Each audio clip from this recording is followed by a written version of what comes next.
So I'm the pastor of Grand Avenue Temple United Methodist Church, which is in downtown Kansas City. It is awesome. I just love it. It's an amazing community of people. They're my faith family. We have about 150 people on a regular basis who come to the church, and from all walks of life and all forms of brokenness. And we're all broken, and we've all fallen short, but it's folks whose brokenness is a little bit closer to the surface. So I have people who are addicted to a variety of different legal and illegal substances. I have people who have slept on the street last night, as well as slept in the suburbs. I have folks who are struggling with anger issues or abandonment issues, and we all come together and we worship God together. So it is an amazing place. We do, through our ministry partner, we do breakfast and lunch on the weekends, and we have a medical clinic, and we've started a dental clinic as well. And there's a clothing boutique. There's all kinds of cool stuff that we do, but God is present always, everywhere, right? But there's something about being in that worship experience with people who just woke up because they took a nap on the pew, and they're sitting right next to somebody who owns a business, and sitting right next to somebody who's a school teacher, and sitting right next to somebody who conquered a 20-year addiction to crack. And there's something incredibly special about that. And so I like to describe it as like there's just a sweet spirit in that place. And so I've learned a lot over the year and a half that I've been there, but I'm learning more and more every day about God's goodness and God's grace and how much He loves each and every one of us. I have a certain definition of what success is, but that's not necessarily God's definition for me. What I might think of as a huge failure, in fact, that's a great lesson or something that is a way for God to get a way for me to either grow in humility or grow in understanding or compassion or empathy that I can only get through by going through that particular struggle.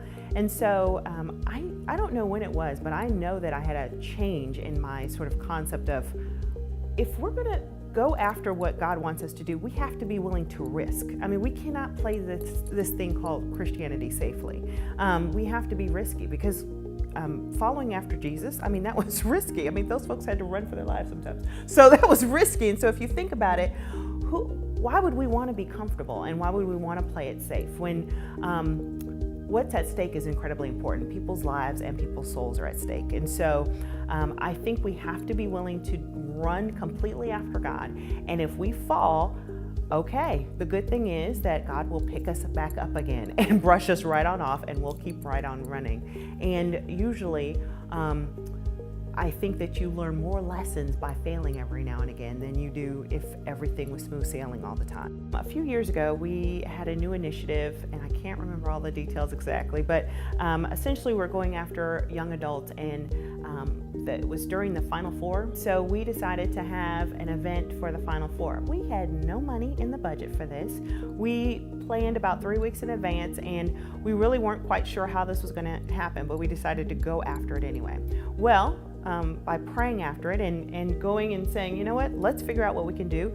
It was amazing how we asked around, we got some money, we got some resources. Somebody cooked 200 chicken wings. I mean, it was awesome, and they were really good.